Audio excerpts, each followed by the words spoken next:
Donc ce soir, moins 0,25%. Un grand gagnant quand même, c'est LVMH après son chiffre d'affaires magnifique, flamboyant, publié hier soir, plus 2% quasiment en clôture. Hermès dans son siège gagne 1,8% aussi. On était tout à l'heure avec Romain Daubry de Zone Bourse. Il nous disait, alors, oui, d'accord, le secteur du luxe surperforme après la belle publication d'LVMH, mais la surperformance n'est pas énorme, la hausse n'est pas énorme non plus. Avant, quand le luxe annonçait de belles surprises, les valeurs s'envolaient littéralement. On voit que c'est pas le cas ce soir pour LVMH, qui certes surperforme, mais ne s'envole pas. Il y voyait un signe peut-être de fragilité pour ce secteur. Est-ce que vous partagez ce point de vue, Frédéric?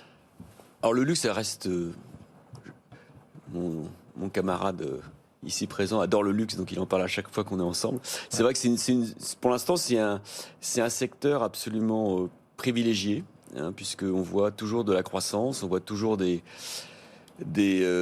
consommateurs et des nouveaux consommateurs prêts à payer des prix bien supérieurs encore qu'il y a quelques années.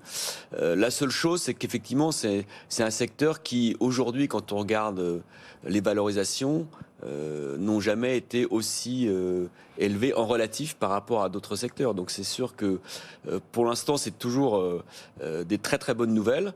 Néanmoins, quand on voit à côté ce qui se passe, il y a des sociétés qui se sont écroulées de 50, 60, 70%, certes avec des nouvelles pas forcément flamboyantes, mais qui, à mon avis, seront encore là demain et après-demain.